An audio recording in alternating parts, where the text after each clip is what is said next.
ये है एक कैपेसिटर। देखने में ये एक छोटा सा पुर्जा टाइप का है, लेकिन इसका इस्तेमाल इलेक्ट्रॉनिक्स की दुनिया में बहुत ही ज्यादा है। मोबाइल फोन से लेकर कंप्यूटर, टीवी, पंखा, इन्वर्टर, स्पीकर और इंडस्ट्रियल मशीनों तक लगभग हर डिवाइस में कैपेसिटर का कोई न कोई रोल जरूर होता है। इस वीडियो में हम विस्तार से समझेंगे कैपेसिटर क्या होता है, कैसे काम करता है और इसे सर्किट में कैसे प्रयोग किया जाता है। कैपेसिटर एक ऐसा इलेक्ट्रॉनिक कंपोनेंट है जो बिजली को स्टोर करता है, लेकिन बैटरी की तरह नहीं। देखिए, बैटरी बिजली को केमिकल फॉर्म में स्टोर करती है, जबकि कैपेसिटर इलेक्ट्रिक फील्ड के रूप में बिजली को जमा करता है। कैपेसिटर दो मेटल के प्लेटों से बना होता है, जिनके बीच में एक इंसुलेटिंग मटेरियल होता है जिसे डाइलेक्ट्रिक कहते हैं। जब हम कैपेसिटर को किसी वोल्टेज सोर्स से जोड़ते हैं तो एक प्लेट पर पॉजिटिव चार्ज जमा होता है और दूसरी पर नेगेटिव चार्ज। ये चार्ज स्टोर होकर एक इलेक्ट्रिक फील्ड बनाता है और यही है कैपेसिटर की शक्ति। यानी कैपेसिटर की असली ताकत ये है कि वह चार्ज को इकट्ठा करके इलेक्ट्रिक फील्ड के रूप में जमा कर सकता है। अब आइए इसे स्टेप बाय स्टेप समझते हैं। जब कैपेसिटर को डीसी पावर सप्लाई से जोड़ा जाता है तो करंट उस स्रोत से होता हुआ एक प्लेट पर जमा होता है और दूसरी प्लेट से बराबर मात्रा का विपरीत चार्ज खींच लिया जाता है। दोनों प्लेटों पर चार्ज जमा होता है और एक पॉइंट आता है जब कैपेसिटर पूरी तरह चार्ज हो जाता है। जब पावर सप्लाई हटा दी जाती है और एक लोड जैसे एलईडी से कैपेसिटर को जोड़ा जाता है तो उसमें जमा चार्ज उस लोड के माध्यम से बहने लगता है। यही कैपेसिटर का डिस्चार्जिंग प्रोसेस है। मान लीजिए आपने एक कैपेसिटर को एक बैटरी से जोड़ा और वो चार्ज हो गया। अब आपने बैटरी हटा दी और उस कैपेसिटर से एक छोटा एलईडी बल्ब जोड़ दिया। जैसे ही आप एलईडी लगाते हैं, कैपेसिटर के अंदर जो बिजली जमा है वो एलईडी के जरिए बाहर निकलती है। कुछ पल के लिए एलईडी जलती है, फिर धीमे धीमे बुझ जाती है। यही होता है डिस्चार्ज प्रोसेस। कैपेसिटर की क्षमता को कैपेसिटेंस कहते हैं। इसका मेजरमेंट फैराड में होता है, जिसे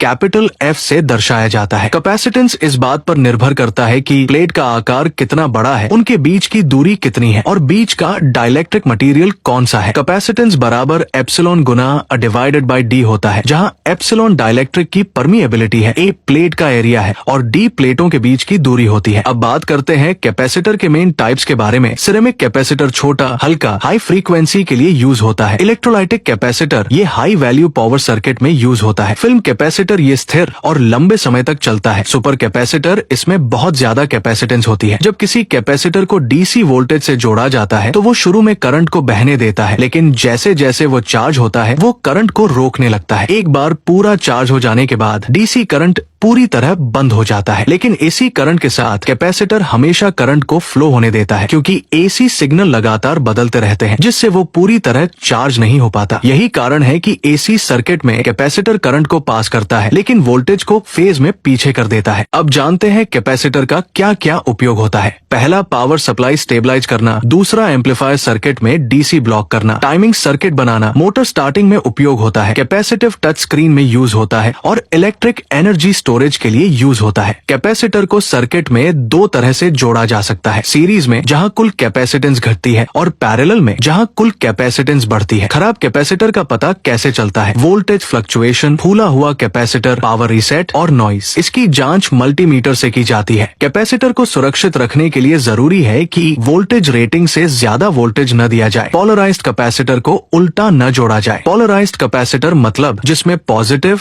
और निगेटिव टर्मिनल होता है। जैसे इलेक्ट्रोलाइटिक कैपेसिटर भी एक पोलराइज्ड कैपेसिटर ही है। बैटरी और कैपेसिटर में अंतर यह है कि कैपेसिटर बिजली को इलेक्ट्रिक फील्ड में स्टोर करता है, जबकि बैटरी केमिकल के रूप में। कैपेसिटर तेजी से चार्ज और तेजी से डिस्चार्ज होता है। उसकी साइकिल लाइफ लाखों में होती है, लेकिन उसकी स्टोरेज कैपेसिटी बैटरी से कम होती है। कैपेसिटर पर कैपेसिटेंस और वोल्टेज रेटिंग लिखी होती है, जैसे 100 माइक्रोफैराड 25 वोल्ट। कुछ में कोडिंग नंबर होता है, जैसे 104 बराबर 100 नैनोफैराड। कैपेसिटर का सिद्धांत पहली बार 1745 में पीटर मॉन्शब्रोक ने लेदेन जार के रूप में दिया था। आज के समय में सुपर कैपेसिटर, माइक्रो कैपेसिटर और ऑप्टिकल कैपेसिटर तक डेवलप हो चुके हैं। तो अब आपने जाना कि कैपेसिटर एक ऐसा इलेक्ट्रॉनिक कंपोनेंट है जो एनर्जी स्टोर करता है, एसी डीसी को कंट्रोल करता है, सिग्नल को पास या ब्लॉक कर सकता है, टाइमिंग और स्टेबिलिटी बनाए रखता है। इलेक्ट्रॉनिक सर्किट डिजाइन में कैपेसिटर को बिना समझे आगे बढ़ना संभव ही नहीं है।